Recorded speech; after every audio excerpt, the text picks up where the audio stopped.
Olá, seja muito bem-vindo ao Além do Tributo, um podcast da Save Educação para quem quer enxergar o universo tributário com mais profundidade, estratégia e visão de negócio. Eu sou Norton Matos, advogado, e hoje estamos aqui novamente com Paulo da Arcádia e vamos, aprofundar aquele tema que a gente tratou anteriormente de transação tributária.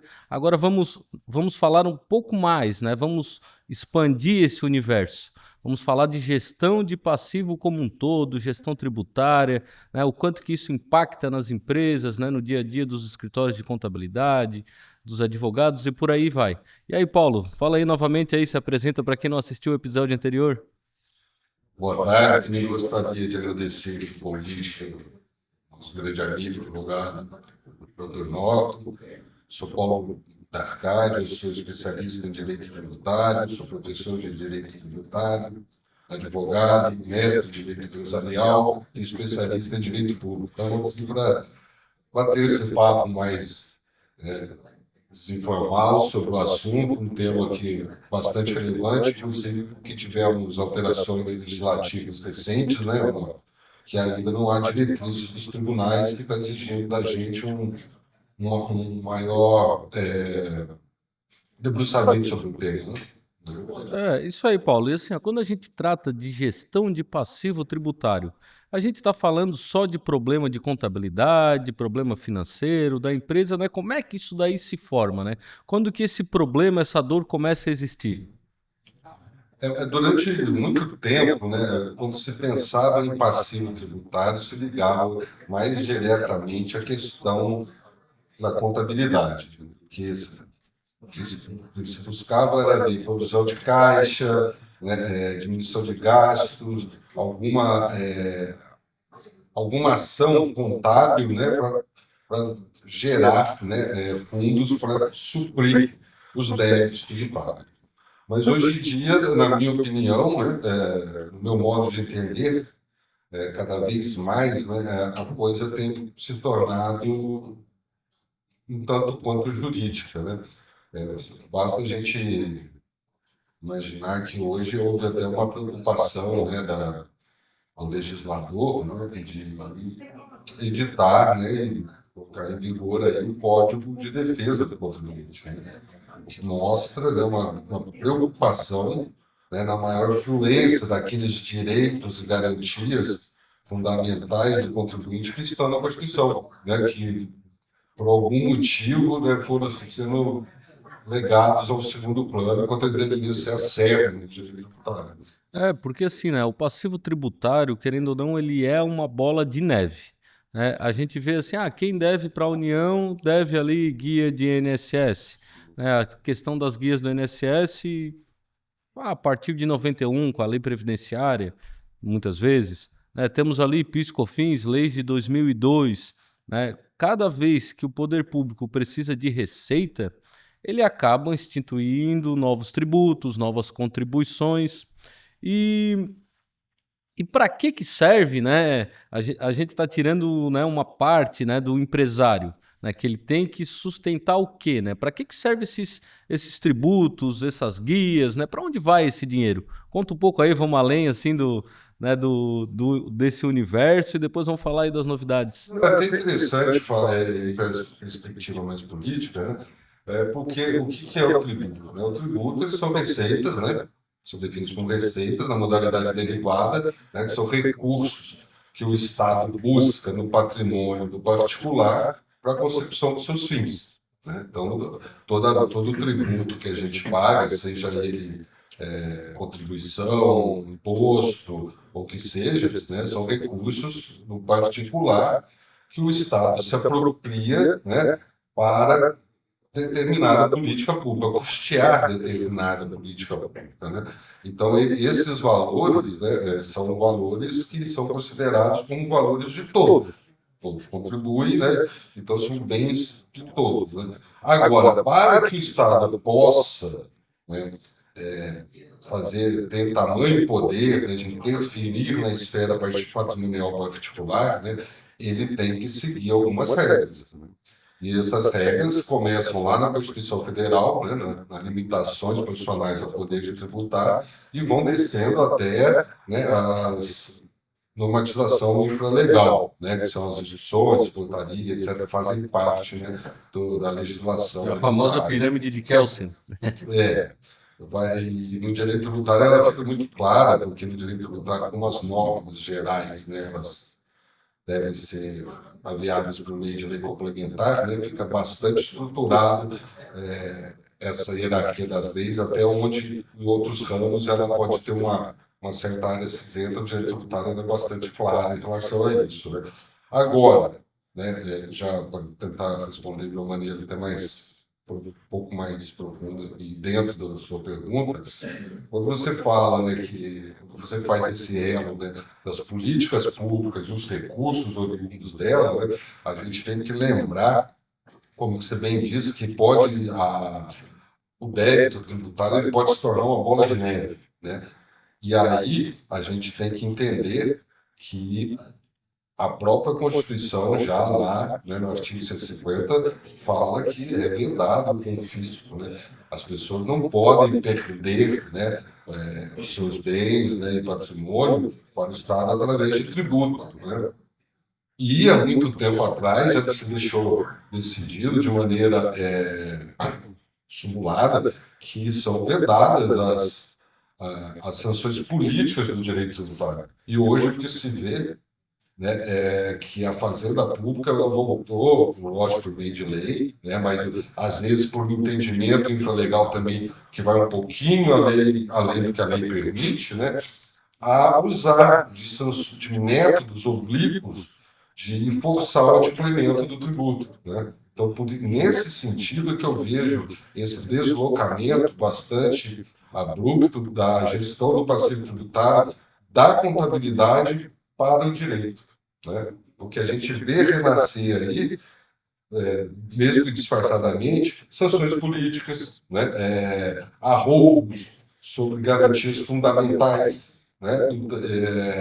E ao passo que o próprio legislativo tem percebido isso e criado legislações no sentido contrário, né? Então a gente tem que tentar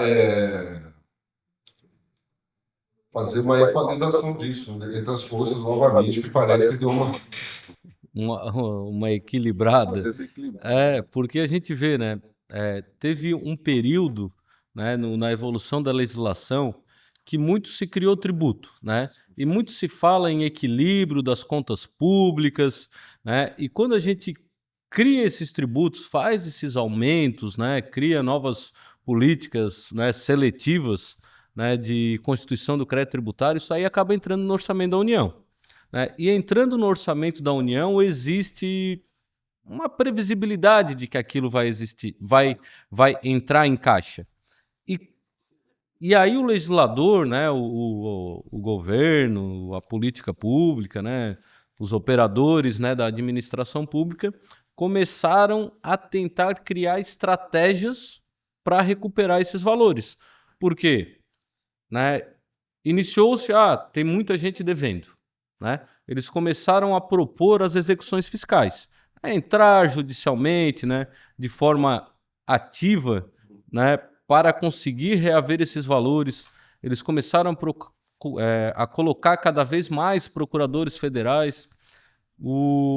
A União é o maior polo ativo, né, do poder judiciário, né, buscando resgatar valores que não foram pagos, né, de forma voluntária. Então começou-se a pensar, né, eu lembro que também tem a questão, o próprio CPC também trata, né, do negócio jurídico processual, aí temos a lei que realmente institui ali a questão da transação tributária, querendo organizar um pouco mais, né, porque toda lei, né, a gente vai falar agora também de lei de responsabilidade fiscal, todo benefício e todo incentivo, né, que é dado, todo desconto, né, tem que ter um estudo de impacto financeiro para conseguir, né, porque a administração pública ela não pode abrir mão de receita, aquilo ali já estava no orçamento. 18, né, da lei de responsabilidade fiscal.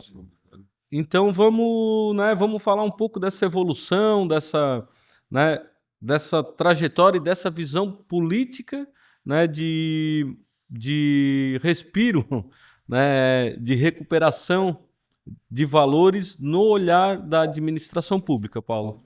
Não, eu acho assim, eu acho que o que aconteceu é assim, os dados que nós temos hoje, por exemplo, é que existe 2,9 trilhões de reais em débitos tributários na PGFI.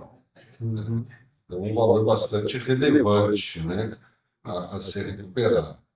Então, e isso mostra, né, mostrou-se, na verdade, não isso mostra, isso mostrou-se, na verdade, durante muitos anos, que a via de adimplemento forçado via judicial, a execução fiscal, né, ela não era um caminho muito inteligente. Ele é caro, né? Ele é caro porque a gente bota a E ela não máquina é na muito judiciária, inteligente, né? ela não é muito inteligente também, porque pensa comigo, a pessoa, a maioria das pessoas, elas não deixaram de pagar o tributo porque elas não iriam pagar, gostam de dar cano, franelheiro, essas coisas.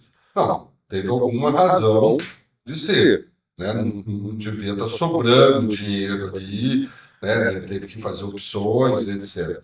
Aí quando você leva essa pessoa à justiça, você está ajudando a piorar a situação dela de falta de recursos, porque ela vai ter que gastar dinheiro com advogado, ela vai ter que gastar tempo que ela podia dedicar à operação dela a outra coisa, ela vai ter que, né?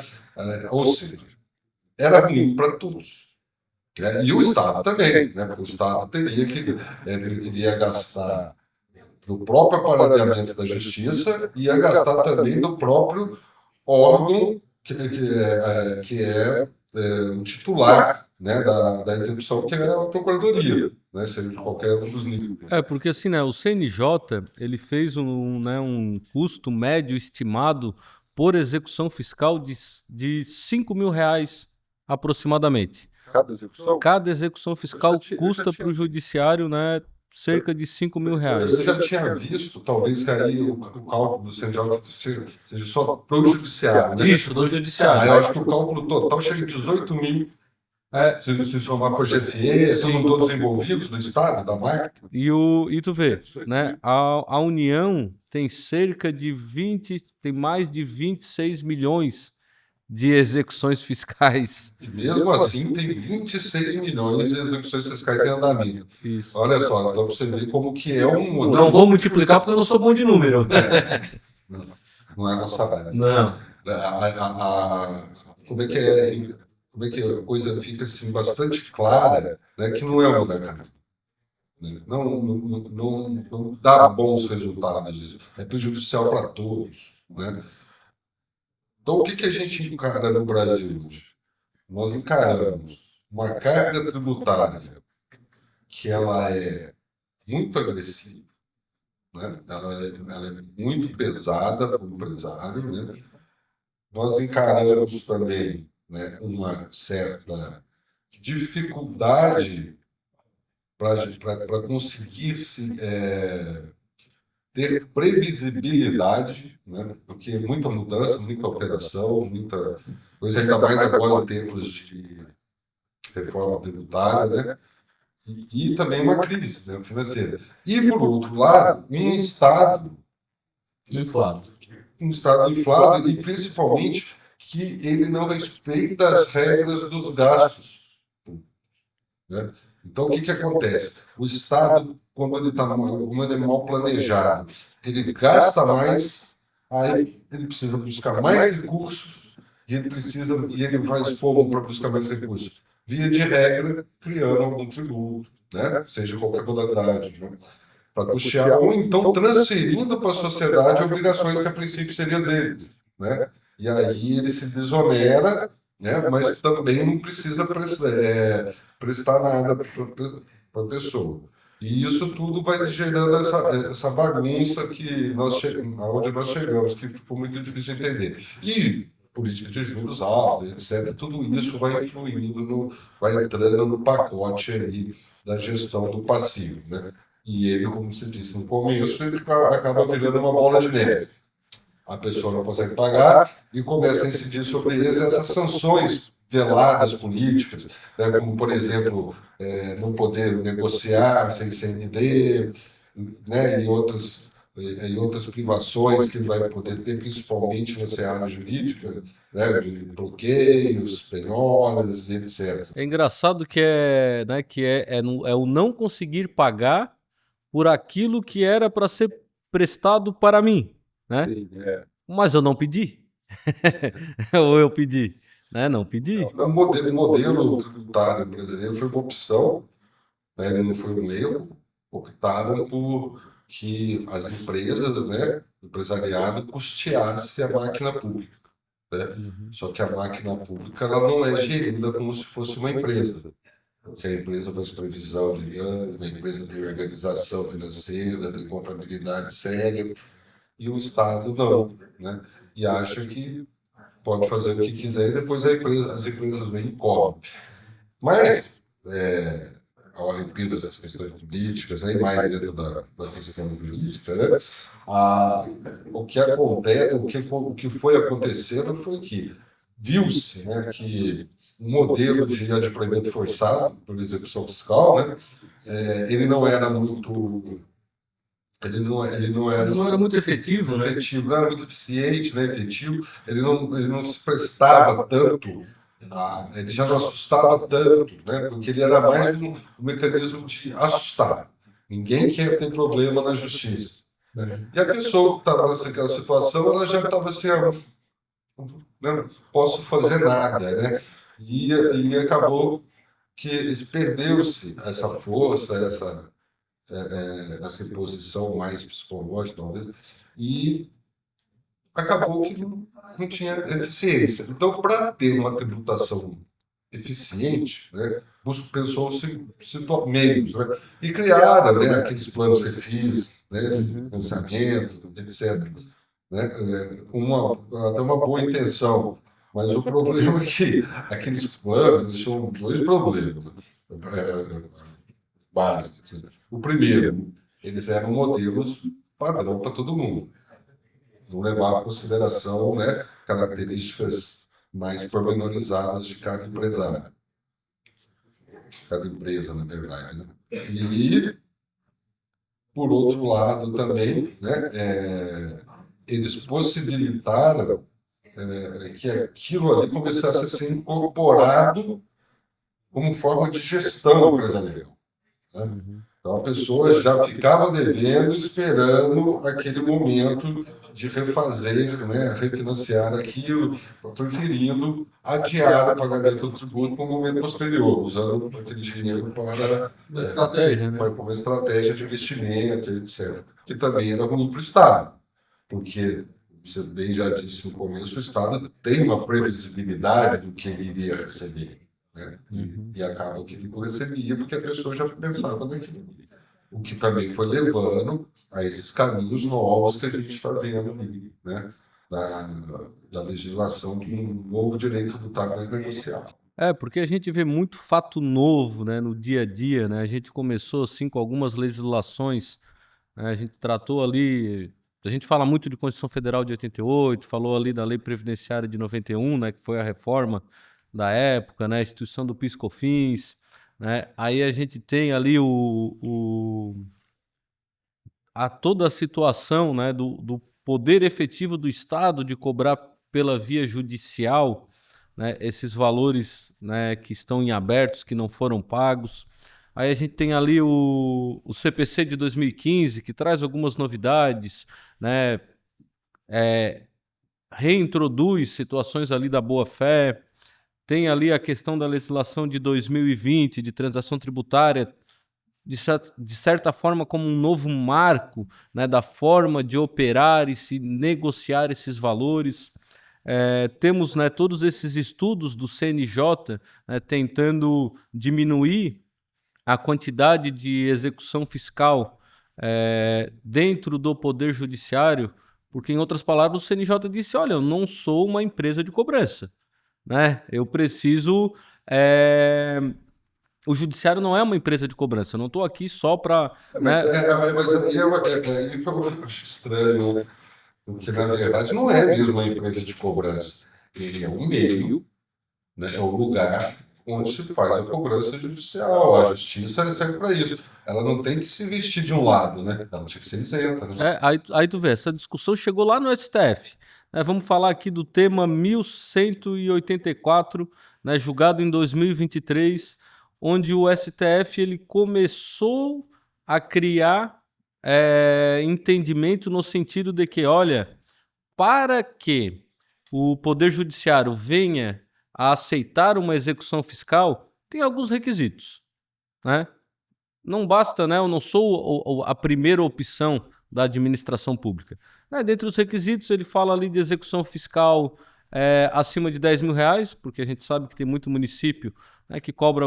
A União também tem quem deva valores inferiores a isso, mas ele traz uma questão muito importante, né, que é a tentativa de meios extrajudiciais, né, como condicionante para que possa a administração pública pleitear esses pedidos pela via judiciária. Então, isso abriu um leque de oportunidades, né, para que operadores, né, de toda essa situação fiscal, né, advogados, contadores, comecem a olhar cada vez mais para a mediação. Né, Na verdade, isso aí forçou, né, essa decisão forçou que o órgão de cobrança, né, principalmente a PGFN, pensasse meios, né, de cobrança que não fosse judicial, né, meios fora da justiça, forçou esse entendimento. E aí que está o grande perigo, né, porque a princípio, com isso, o que se imaginou? Não tem mais execução fiscal, não é mais na justiça, não precisa mais de advogado.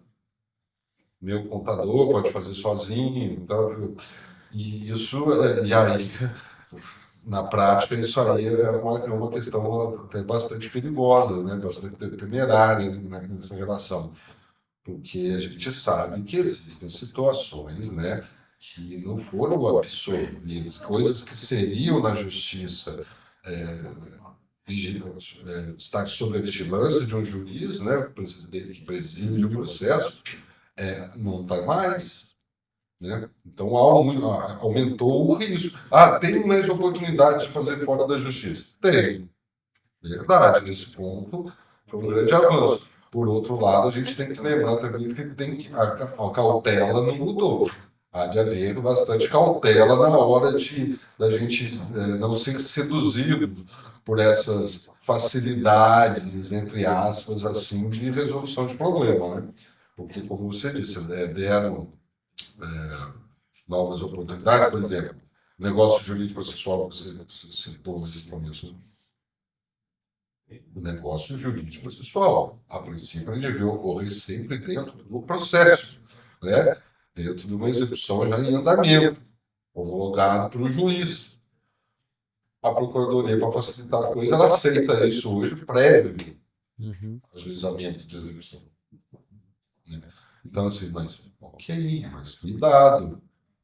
Como que você vai fazer isso aí? Quem que vai fazer isso? Porque, às vezes, a gente fica muito seduzido, porque é uma questão de marketing, né? Você vê lá, esse carro está com, né, outro carro que você sempre... a metade do dobro, né? 20% de desconto. A metade do dobro. E financiamento facilitado. Asterisco, né? Asterisco mais um monte de índice ali, né? Aí você vai lá, você compra o carro, né? Feliz, né? Porque seu sonho. Só que seu sonho acaba de pagar 2 anos ali de pagamento, vira um pesadelo. E esse negócio do carro, né, do pesadelo, realmente é um gancho, né, para o nosso bate-papo de hoje.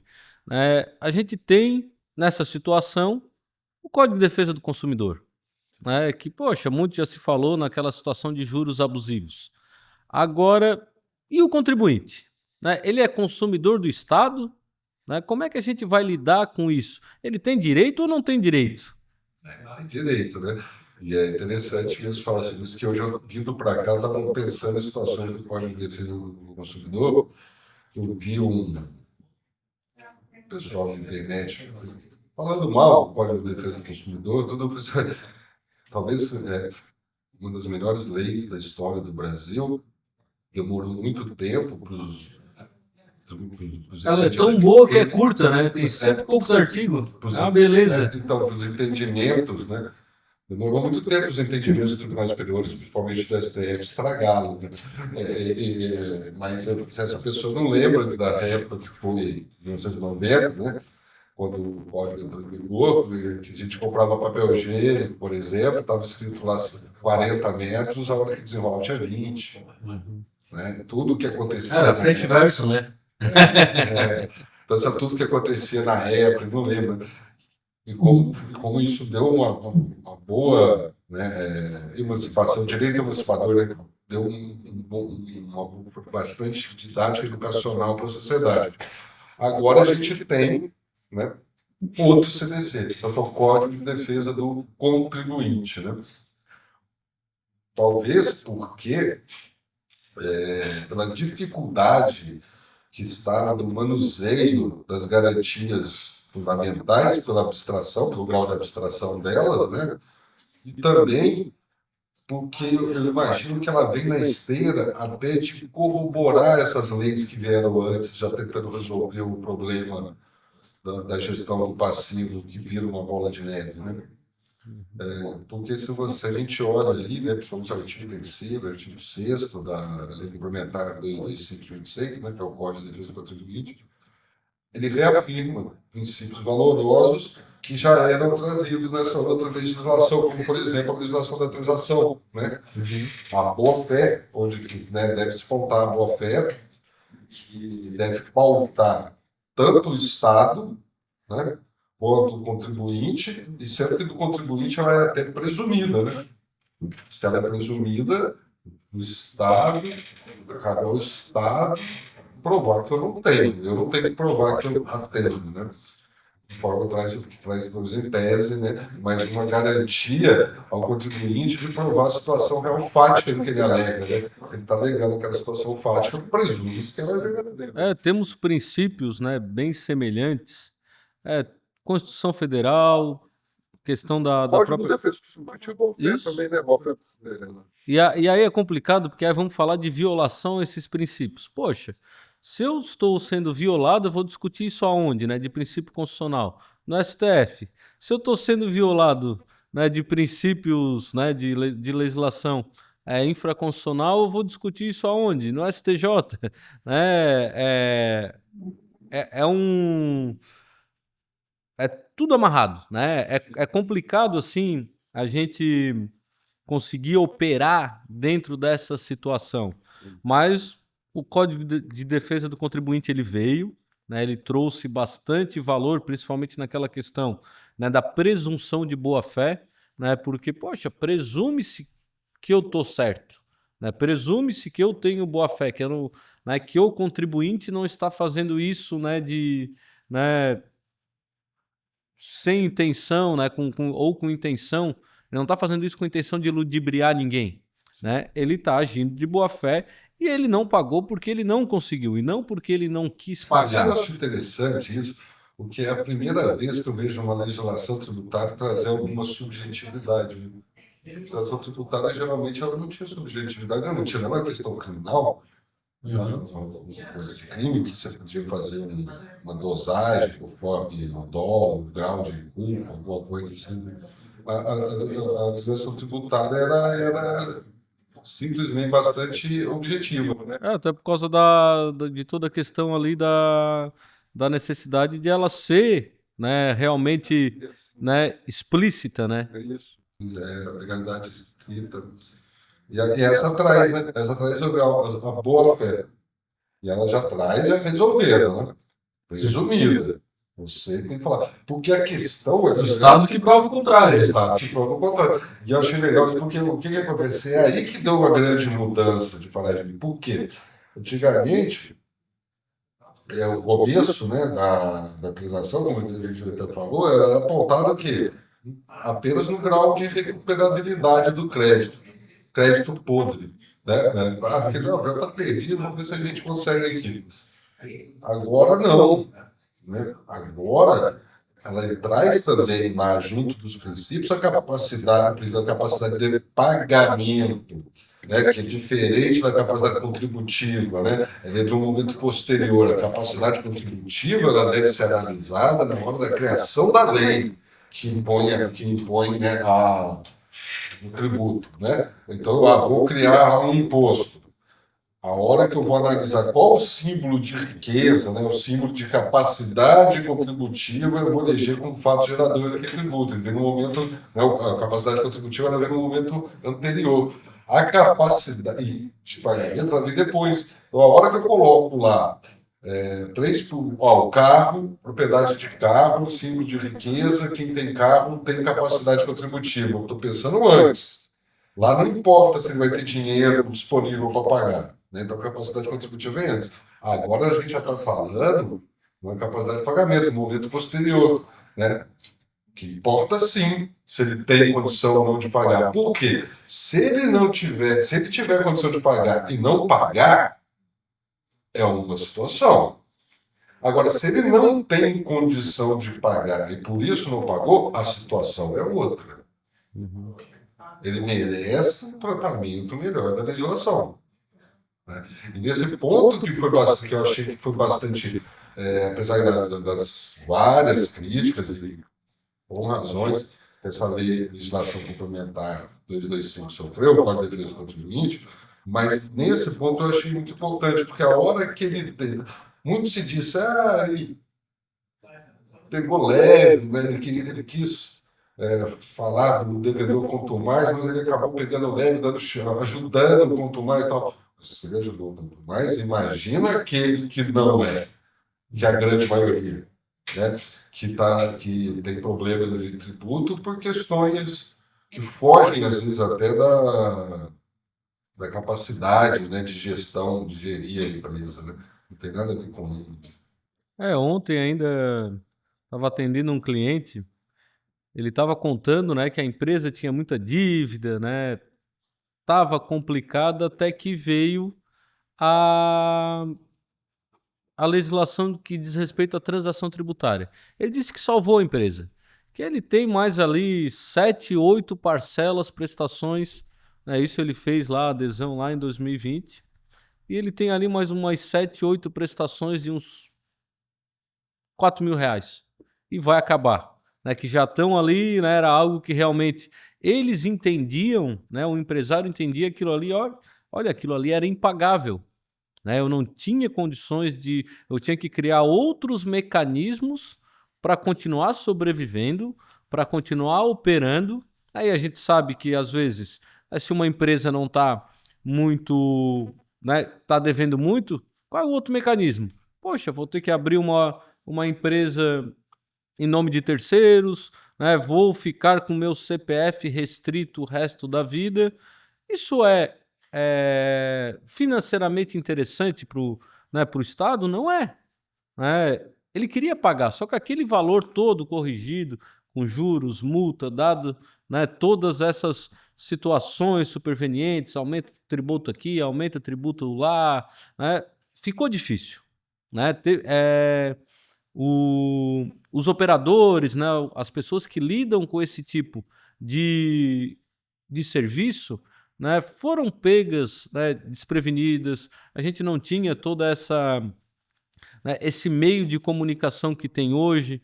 Né, a gente sabe que existia né, um monopólio, né, dos meios de telecomunicação, né, não falando mal, mas a gente sabe que a informação ela era mais dificultosa para chegar tanto no operador, né, do serviço prestado, quanto no empresário.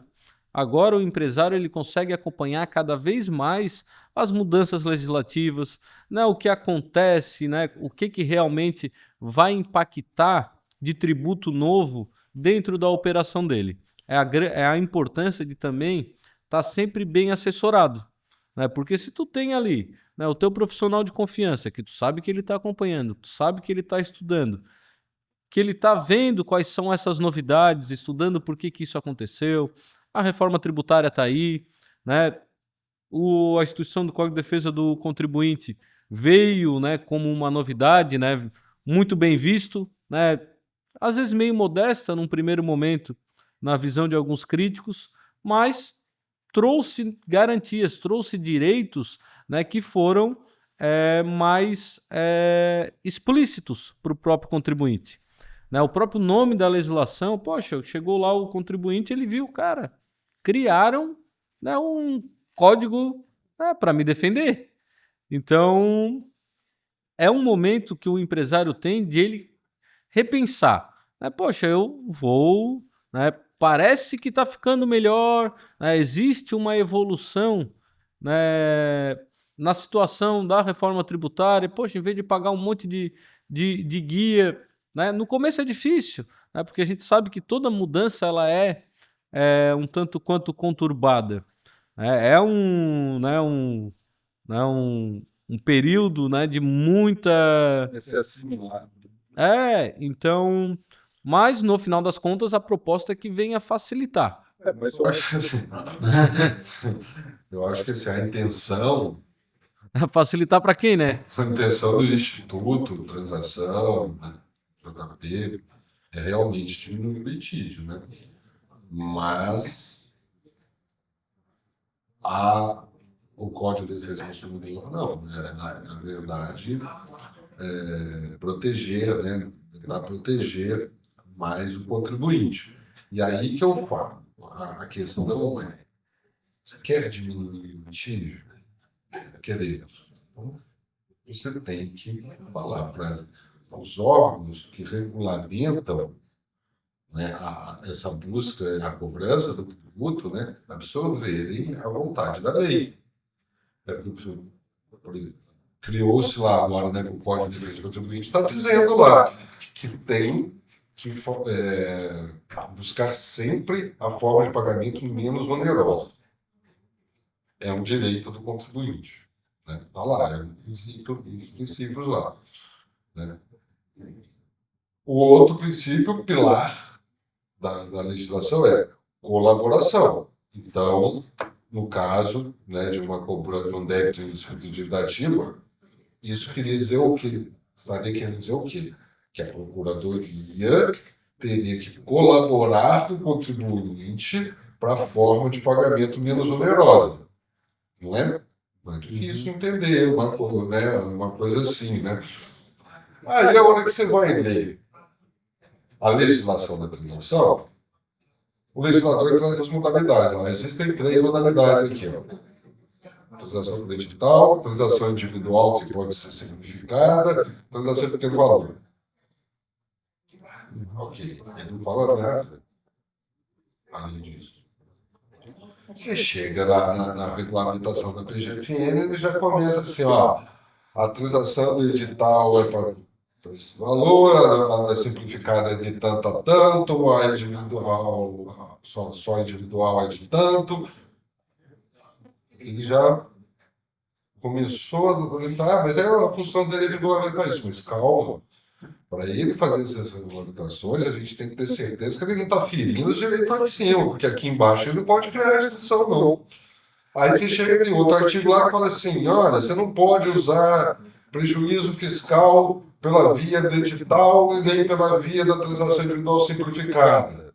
Então você já está ferindo, restringindo acesso ao outro aqui.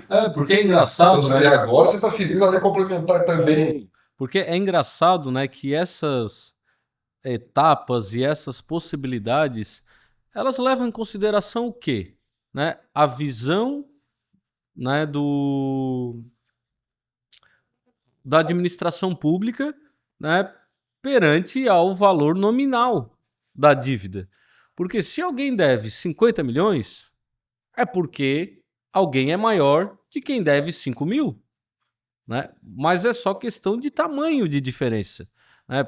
A vontade, né, de pagar, de aderir, de ter as vantagens é a mesma. E aí eu gosto de lembrar que é ali que mora o perigo, sabe?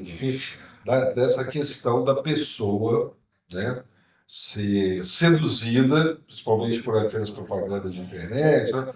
Resolva o seu problema, 65% de desconto, 70% de desconto, tal, não sei o quê. Às vezes ele vai conseguir isso aí, né? Tá lá no edital, lá, às vezes até 100%, né? Tá chegando, tem editais que chega 100%. Tal.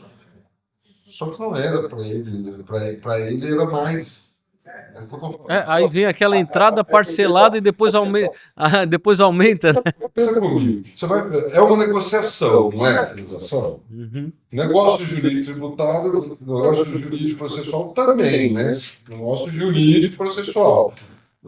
Então, é tudo. Se é uma negociação feita com a PGFE, com a Procuradoria. A Procuradoria, ela é composta por procuradores que são formados em direito, eles falam a linguagem do direito, né? E aí... Salvo o melhor juízo. Salvo o melhor juízo, né? Então, e aí, como é que você vai chegar lá para conversar, por exemplo, com um procurador, se você não tem a técnica do direito? Você está entendendo o que eu estou dizendo? Por isso que eu estou te falando que, na minha opinião, né, é importantíssimo a interdisciplinaridade, né, tem contador, né, o contador da inclusive tem que participar, porque ele que vai produzir a documentação, que vai corroborar as minhas alegações, né?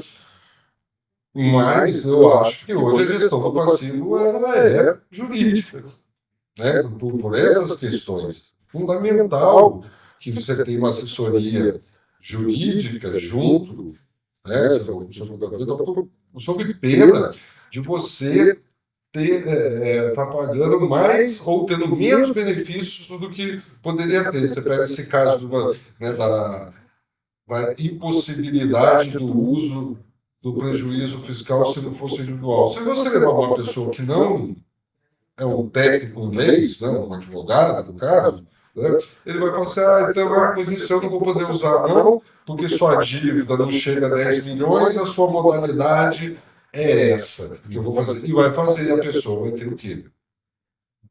Vai ter prejuízo 2 vezes. Ela vai ficar com o prejuízo dela acumulado e ter mais o prejuízo de não ter conseguido pagar aquele valor da dívida, que a hora do parcelamento vai ser um valor maior, que vai sofrer acréscimos legais. Que a gente tem 1% de Selic acumulado em cada licitação. Então, são questões que cada vez mais, e toda vez que há uma alteração legislativa, que realmente levam a coisa para ser uma matéria jurídica. Né? E se não houver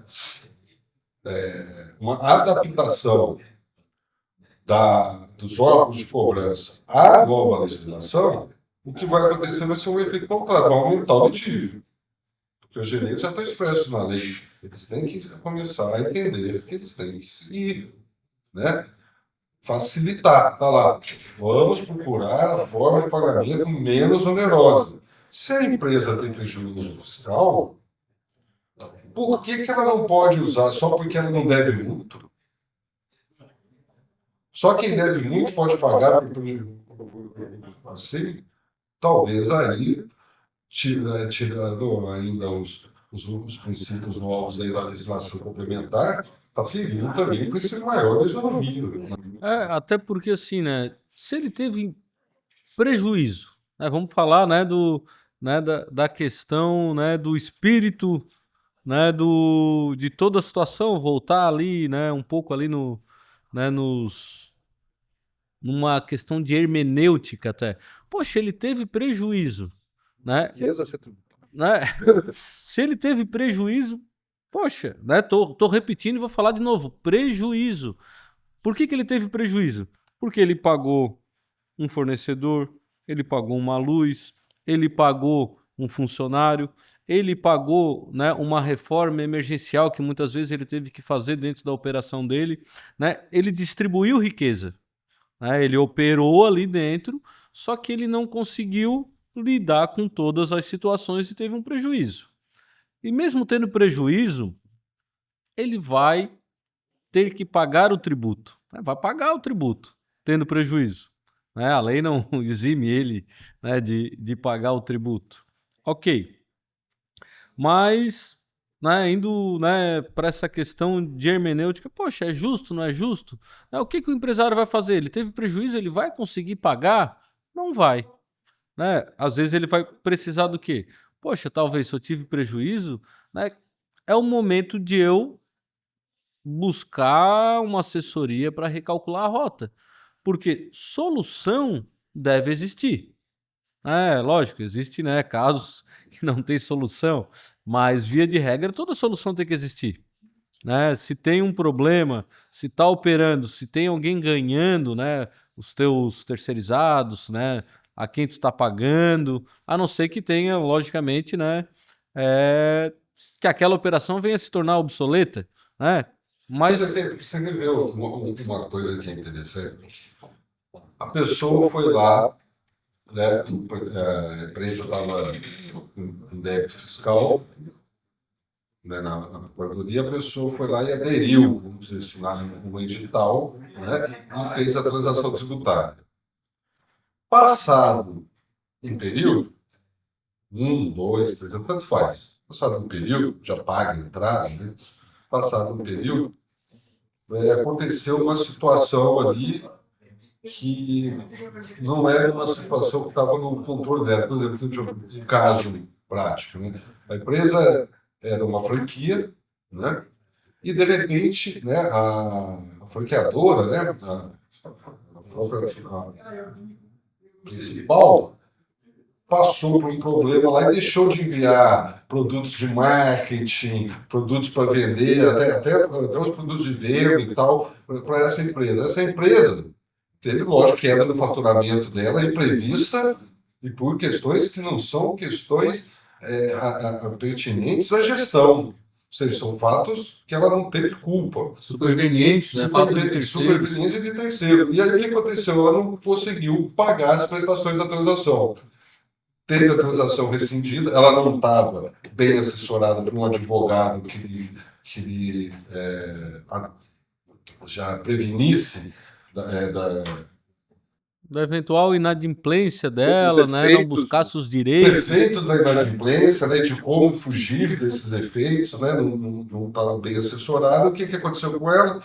Teve a transação rescindida e caiu no castigo. Qual que é o castigo? Impedimento de fazer nova transação por 2 anos. Né? É certo isso? Dentro agora de uma visão, não se discutia antes, não tinha parâmetros, estava lá na lei. Tal, né? Começou infralegal, que já não podia. E sendo bem assessorado, né, esse ponto é um ponto interessante, sendo bem assessorado, né, tendo alguém ali que tivesse uma visão, uma mínima leitura da legislação, Primeiro, não deixaria acontecer. o que, né, não deixaria acontecer, mas aconteceu, né? Aconteceu, não estou conseguindo pagar. Não estou conseguindo pagar. Eu deixo vencer, né? Deixo a PGFN cancelar, né? Não. Eu vou lá e eu mesmo cancelo para não ficar no castigo, né? Bem assessorada, primeiro não deixaria acontecer. E agora que já aconteceu, como é que você vai lidar com isso aí? Veja bem, antes do Código de Defesa do Contribuinte, era muito difícil a gente pleitear uma solução para isso aí. Mas olha agora, qual que é o pilar que o Código de Defesa do Contribuinte traz? Em primeiro lugar, que nós já dissemos aqui, a boa-fé. Essa pessoa, esse empresário, né, representando a sua empresa, ele deixou de pagar essa transação quebrando a boa-fé, ou ele foi impossibilitado por fatores externos, terceiros, alheios à vontade dele. Então, assim, é justo ele ser penalizado? Não. Na minha opinião, né, isso... E como que a União vai provar o contrário? O Código de Defesa do Consumidor vem... Do contribuinte vem nos ajudar nessa situação. Porque a hora que ele fala que quanto mais... Aquele que não paga porque não quer. Aquele que não paga reiteradamente, que tem isso como estratégia de gestão empresarial. Paga porque não quer. Má fé, vamos dizer assim, né? Essa pessoa, ela tem que passar por um procedimento onde ela vai ter ampla defesa contraditória para ser considerada quanto mais, e ainda pode se reabilitar. Aquele outro, que é bem menor, né, a falha dele não é nem de... não tem nem dolo, né? de forma alguma, né? Evento de terceiro, caso fortuito ou força maior, uma coisa assim, vai ser penalizado. Eu não vejo por onde isso poder existir ainda hoje. Pode ter o impedimento? Pode, desde que você comprove que aquela pessoa, podendo pagar, não pagou. Ou então que a gerência da empresa dela foi temerária, alguma coisa nesse sentido. Mas se tiver algum evento que ela não tenha gerência afetando o faturamento dela e isso impediu ela de pagar, tem que ser impedido. Tanto isso, eu estou falando, é uma coisa tão natural, do pensamento, do desdobramento tão natural de pensamento dessa legislação, que tem no Senado hoje, né, um projeto de lei já encaminhado para ser votado nesse sentido, né, que não terá impedimento as pessoas que deixarem de cumprir a transação não decidirão nos 2 anos, salvo os comunares, né? Que é esse sim que a legislação visa coibir, né? É porque antes da criação dessa lei, né, os fatos já existiam, né? Essa lei ela veio, né, para proteger ali o contribuinte de forma individual também, né? Porque a gente acompanha muitos benefícios e vantagens e descontos, né, quando são situações de catástrofes. Né, porque a gente vê ali na própria, eu acho que é o Acordo Gaúcho ali no Rio Grande do Sul, né, que traz situações específicas, né, de vantagens de parcelamento para aqueles que foram atacados naquela catástrofe que aconteceu lá. Então, poxa, não é só, né, em grande escala que tem que se pensar, né, que existiu alguma coisa que impediu a boa-fé do contribuinte de pagar, né? Então essa lei, né, que institui o Código de Defesa do Contribuinte, ela veio realmente, né, para ser utilizada por todo bom pagador. Você imagina o seguinte: nós temos um escritório de advocacia. Você, que é o exímio administrador que toma conta das coisas. Os outros sabem fazer lá a advocacia deles, eles não sabem administrar nada. Certo? Você fica doente. Sim. Você fica 6 meses doente lá internado, não sei o quê. A coisa desandou no tempo da administração do seu escritório. Você vai ser penalizado por isso. É complicado, né? Aí caiu o faturamento, tinha lá um parcelamento, não pôde pagar o parcelamento, você ainda vai ser. Você imagina a situação? Então não é só a catástrofe geral, a catástrofe individual também deve ser levada em conta. Assim como deve ser levado em conta também os fatos príncipes, as mudanças que o rumo do governo dá que afetam diretamente aquele negócio. Elas têm que ser levadas em consideração também. Né? Porque lembra, a transação tributária, ela é transação tributária, chama transação tributária, mas é contrato administrativo. Decide sobre ela todas as regras do contrato administrativo também. Né? Então, e aí, você vê, a gente está discutindo, nós somos dois advogados. Operadores do direito, né? E você está vendo, se a gente for... Indo um pouco além do tributo, no caso, né? Bem além do tributo, no caso, tá vendo? Se a gente for ficar conversando, cavucando aqui, nós vamos, até hoje, né, nessa questão, só do ponto de vista jurídico. Você vê a profundidade do tema. Então, é aí que eu volto a repetir, né? Até como um alerta para o pessoal que está nos vendo, assim. Não estou falando nada, a contabilidade é muito importante, ela faz um papel essencial também nas questões de transação, mas é de suma importância e imprescindível ter também um acompanhamento jurídico. Interpretar as leis, né? Interpretar os direitos. Acompanhamento jurídico no caso, né? Principalmente situações ainda mais sensíveis, como recuperação judicial, etc. Sem dúvida nenhuma, precisa, é uma questão que precisa ser olhada sob enfoque jurídico. A gente que lida bastante com questões de direito tributário, com empresários, a nossa pergunta sempre, né, para o empresário, e a reforma tributária? Já começasse a olhar, né? Olha, às vezes dá né, como se fosse aquela tela azul, né, no empresário? Olha, não sei, né? O contador está vendo, né? O contador também, né? Não estou desmerecendo contabilidade em nenhum momento, mas é porque a gente sabe que tem gente no mercado que não que está esperando, né, os 45 do segundo tempo, que muitas vezes também não é errado, porque daqui a pouco muda tudo, mas a gente precisa acompanhar o que realmente acontece. O que eu costumo dizer é o seguinte: o contador ele segue o princípio da precaução lá, né, aquele princípio que a coisa tem que fazer certinho para não dar prejuízo lá para o seu cliente. Está certíssimo, é isso que ele tem que fazer. Quer dizer, está seguindo um princípio próprio da ciência que ele domina. Faz parte do né, da conformidade. O jurídico, o operador jurídico, o advogado, o jurídico, os princípios que o regem são outros. Né? Então, para justiça social. Não, nós temos a ampla defesa, o contraditório, o direito de petição, né? Nós temos o dever de questionar, né? O dever de buscar a melhor interpretação da lei. Né? Não existe nenhuma lei que não foi dada a ela uma interpretação de um cavalheiro. Falava lá, palavra que o Machado de Assis falou, não sei se foi. Mas aí. Então, existe essa questão, porque se você olhar questões de superfície, vamos imaginar que aqui nós temos a superfície do oceano.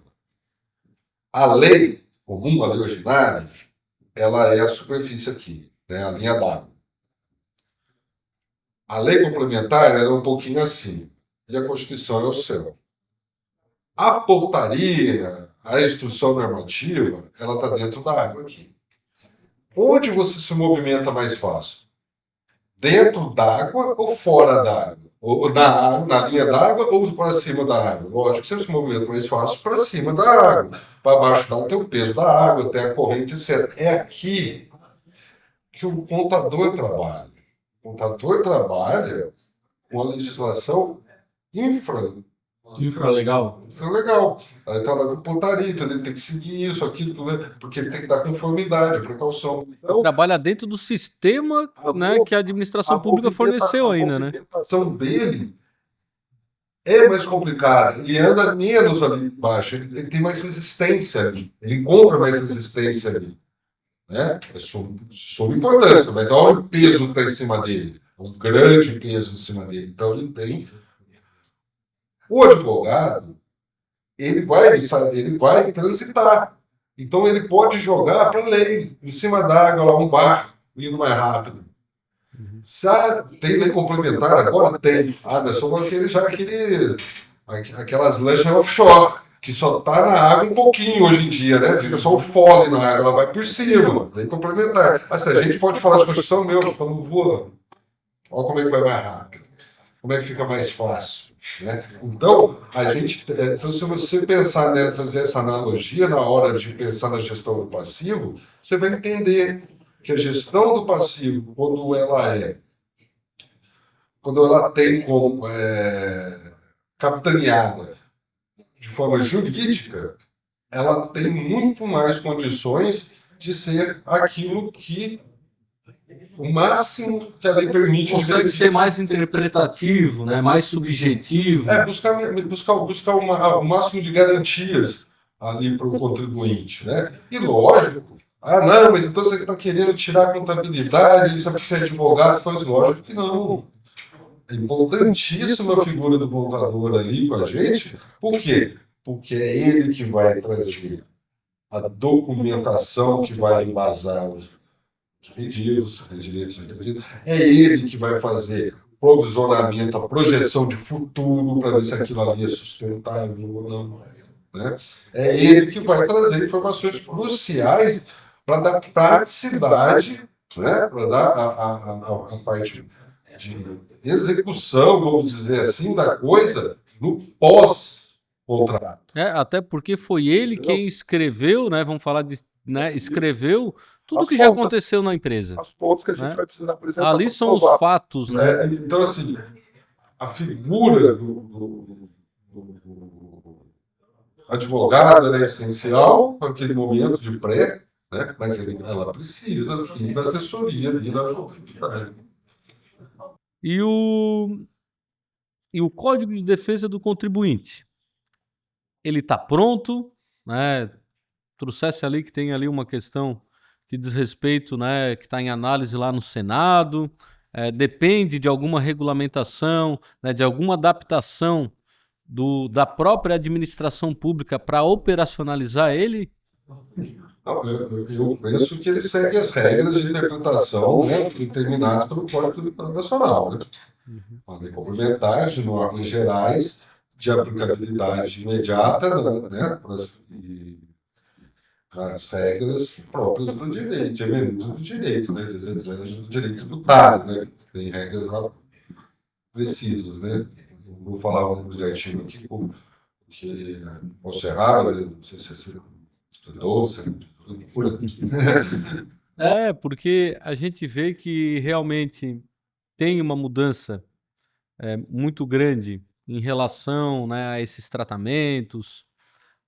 A gente discutiu bastante aqui da essencialidade, né, de uma análise jurídica, de um profissional, né, que tenha uma certa expertise, né, de acompanhar toda essa evolução legislativa para trazer, junto com o contador, né, sempre, junto com o contador, né, a melhor solução para o empresário. Às vezes eu brinco, né, que o empresário, querendo ou não, ele é a vítima da sociedade. Ele paga tudo, né, porque quem é que paga via de regra? É o empresário, quem sustenta, ele arrisca tudo, arrisca tudo, né, paga tudo, né, ele quem financia, né, todo o sistema. Hoje, se eu tenho aqui uma rua passando asfaltada, quem foi que pagou? Uma parte ali daquilo ali. Quem é que está pagando o médico que está no posto de saúde? Quem é que está pagando a aposentadoria? Né? Porque não é só, né, a minha contribuição previdenciária individual dentro da minha folha de pagamento. O empresário também paga a contribuição previdenciária patronal, né, que é a guia do INSS, a parte dele. Não é que ele paga porque ele quer, ele paga porque ele também estava ciente de que ele deveria pagar. Então, o empresário que está financiando, né, todo o sistema, né, toda a nossa nação, e ele precisa ter, né, em mente que muitas vezes ele, né, torna-se necessário, né, buscar mais expertise, né, pessoas que estejam acompanhando todas essas mudanças legislativas que possam dar uma visão, muitas vezes, que ele não teve dentro do próprio negócio dele. Porque, né, se eu venho com uma visão jurídica, né, de oportunidades jurídicas dentro do negócio dele, eu estou ali para contribuir. Né? Eu não estou ali para dizer que ele estava errado, né? Que ele está há 20 anos fazendo aquela operação dele ali. De errado, certo, é uma questão de otimizar. Né? Porque você pensa, os contadores são brilhantes, né? Grande parte dos contadores são brilhantes, eles sabem muito, né, do que estão fazendo.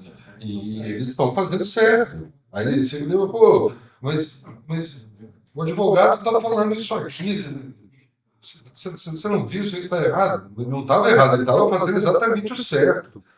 Ele não tinha ainda, e nem poderia ter, uma autorização, né, legal, vamos dizer assim, para mudar a forma dele de fazer. Essa que é a verdade. É por isso que essa simbiose, que esse encontro de forças, né, de advogado e contador, como sogro. Advogado, contador e empresário, né? Aí sim Não, que é a tropa de elite, né? Esse encontro de forças, advogado e contador, quando se encontram em prol do empresário, né, que já tem aquele tino de gestão, de risco, de arriscar, que sabe o que está fazendo, coisa vai longe, né? Coisa flui.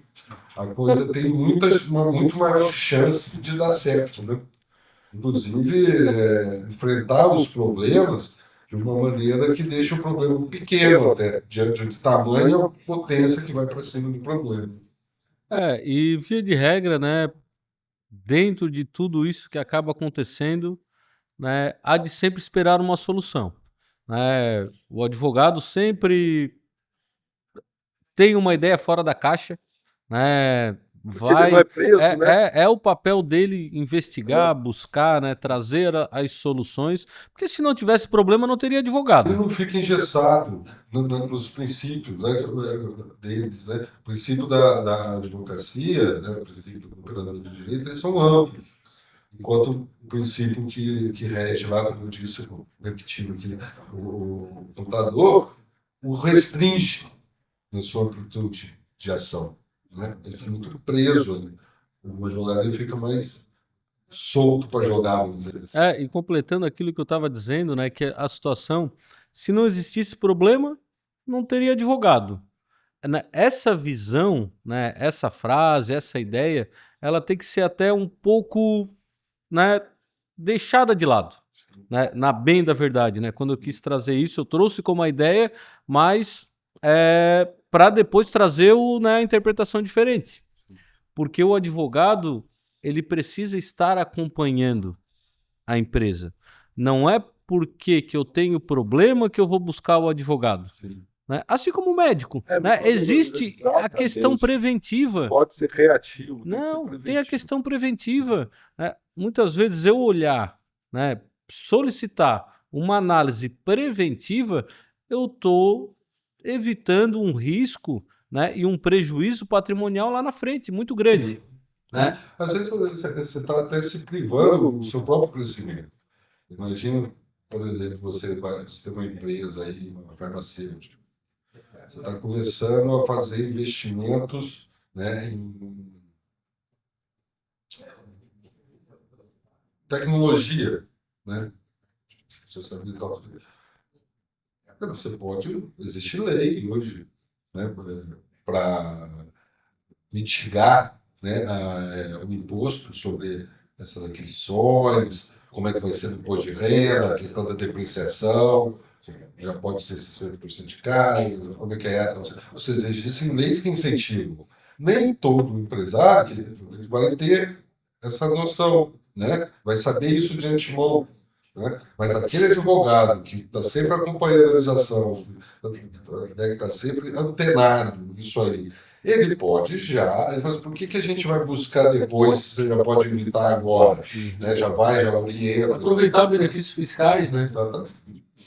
Né? Então, assim, é fundamental porque